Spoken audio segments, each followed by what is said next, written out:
Good morning and welcome back to the Broadcast Retirement Network. I'm Jeff Snyder and this is BRN AM for Wednesday, November 13th, 2019. Here are top stories. The Department of Labor addresses major concerns for missing participants. And is e-delivery in the future for retirement plans across the United States? The Department of Labor has been active on a lot of fronts, but it seems one area of interest is missing participants. That's those individuals who have failed to update their street address to make sure that they're receiving statements and other information about their retirement investments.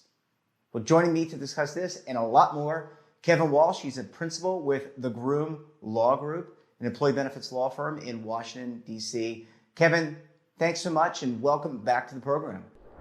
Jeff, it's always great to be on this morning or any morning.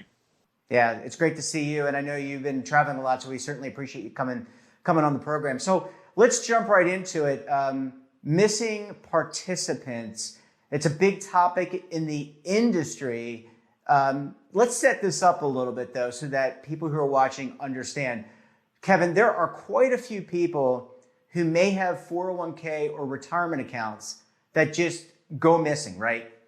There are a lot of folks who go missing, and I think we can even simplify it. Missing participants makes it sound like there's this hunt on for participants. It's basically people who are retired, who aren't being connected with their money. And it's a big issue in the retirement space because, the whole point of having a retirement system is that at the end, once you've left the workforce, the money that either you've set aside in your 401k or the money that your employer has put aside in your defined benefit plan, they want to get that money to participate. So that's kind of the issue here is that for most participants, the vast majority, they're getting connected with their money. But for a handful of folks or for a small subset of folks, for a variety of reasons, they're not getting connected with their money. So the big thing here is that, employers, plan sponsors, plan fiduciaries, they're taking steps to look for these folks. But, if you're in the audience here and you're listening to this, it might be worth reaching out to your former employer. It might be worth reaching out and seeing if your address is right. Yeah. Well, you certainly have a responsibility, in my opinion. Not only the employer who manages is the fiduciary for the retirement plan in most cases, but, you should really think about updating your address, if you have there's a lot of things you should be doing. So one, if you have a change in status, so if you get married or get divorced, you should be updating your beneficiaries.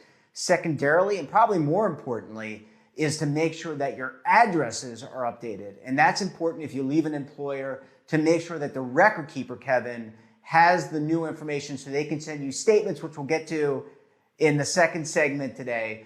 But make sure that you can get all this information so your accounts do not go lost. And going forward, it might even be a good idea, even if you're getting the mail today, just to reach out to your plan, reach out to your employer, and see if they have the capacity to take your email address, because email addresses are sticky. And if you give your employer another way to stay in touch, it's more likely they can stay in touch.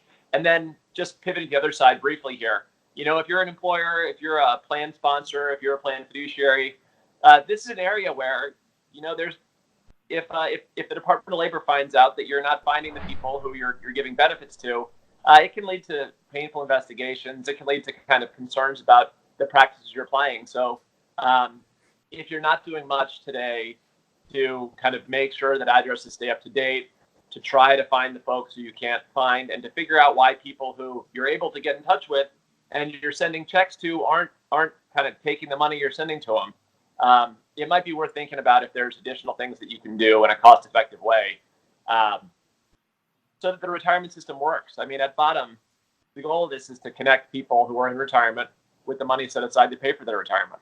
Yeah, and it's a reform record keeper referring to myself.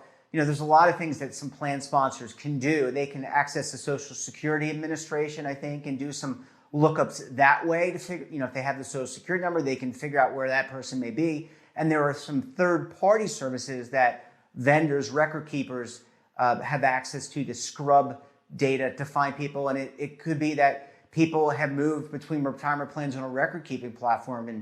And it's really important to try to engage those types of conversations. Well, that's one thing that we're seeing more and more. I mean, kind of as outside counsel to a lot of plans and to some record keepers, is that there is an industry springing up among third parties who can help provide, and they call them missing person locator or commercial locator services.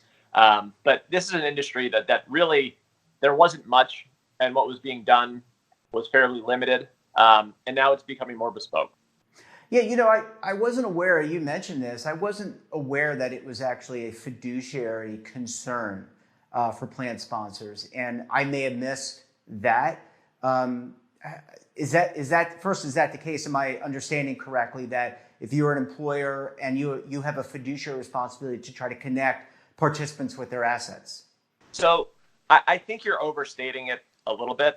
I think that the retirement system works when people are connected with their benefits. Right. And that very clearly at the moment in investigations, the Department of Labor is viewing it as part of your fiduciary responsibility to be maintaining up-to-date addresses and to connect participants with their benefits, even if you don't know where they are. Where in the text of ERISA that springs from is unclear, and whether that would hold up in court is somewhat unclear.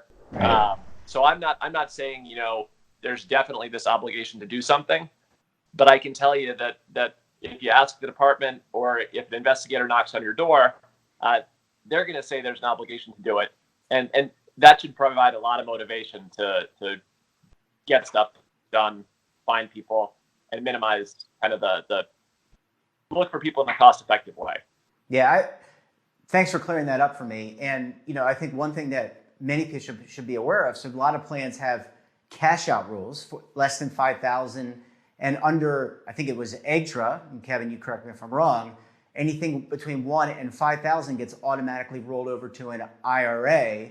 So if you did do that administrative cleanup as an employer to your plan and rolled money over between that 1 and 5 over to an IRA, you should probably keep very diligent records, or your record keeper should keep very diligent records in order to track this.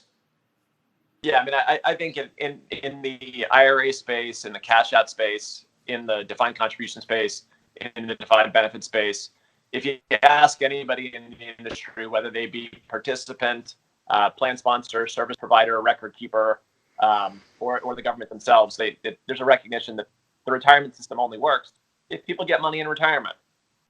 Yeah, absolutely. I mean, well stated. Kevin, we're going to take a break. When we come back, we're going to talk to Kevin about e-delivery. What is that? Stay tuned right here on BRN AM.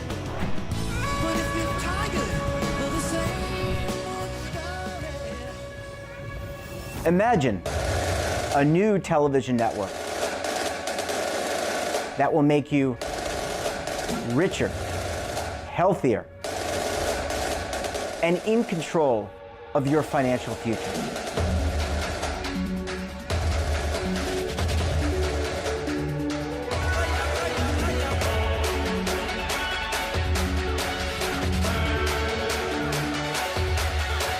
This network is for the policewoman in Nashville, Tennessee, the baker in Dubuque, Iowa, the teacher in Lexington, Kentucky. We want to make the idea of savings and retirement culturally relevant. But what do you see as a defining issue of the midterms? Especially for the smaller businesses. I mean, they are the lifeblood of the American economy.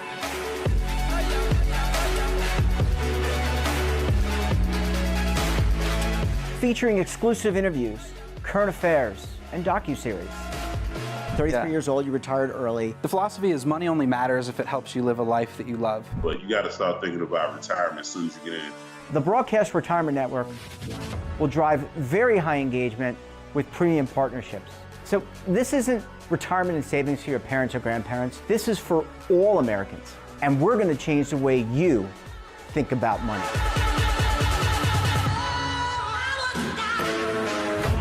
Welcome to the next frontier of retirement and savings. This is BRN, the Broadcast Retirement Network. Welcome back. We're talking to Kevin Walsh. He's a principal with the Groom Law Group, an employee benefits law firm based in Washington, D.C. Kevin, thanks so much for staying with us this morning.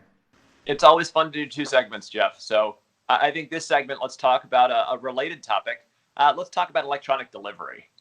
So kind of the idea behind electronic delivery is that retirement plans are required to send a whole lot of notices, a whole lot of kind of material related to kind of the participant and their benefits. So, if you're at home and you're kind of going through your mail for the last year for what you've gotten from your plan sponsor, you've probably got things like SPDs, a summary plan description, kind of annual funding notices, a number of notices about the plan investment options, and kind of historically, the default way to provide these notices has been mail. So, someone does approve, they print out a whole bunch of copies, they put them in envelopes, they lick the envelopes, they send them out to you.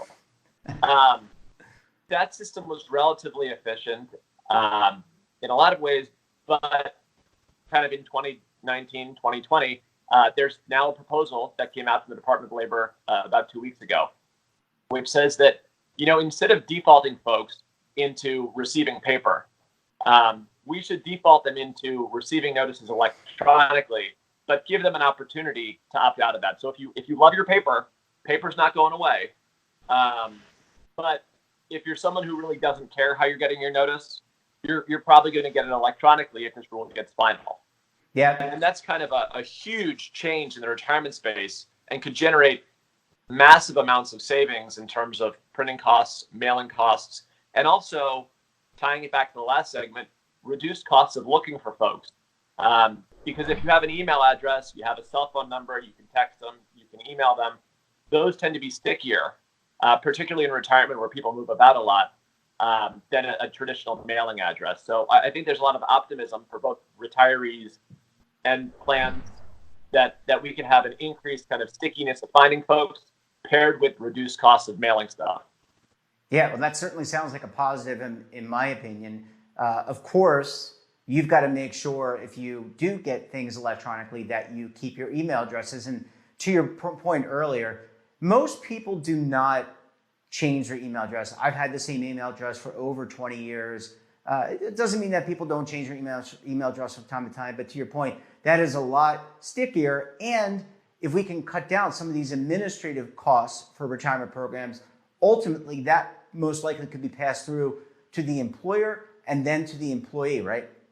Yeah, well, but also, you've changed email address in the last 20 years, and I've changed email addresses in the last probably 25 years. But when I've moved houses, I've lost access to that old house. Right. When I've changed email addresses, it's more like I'm just embarrassed by my email address for when I was 15. But if I still wanted to log in, or if I know that you're going to be sending me a lot of spam, I still have access to that. So I think there is an upside even there. Yeah, certainly. Now, there has been a little bit of pushback. I think you alluded to that. What might be the concerns of certain groups of employees and certain industry associations about this new rule?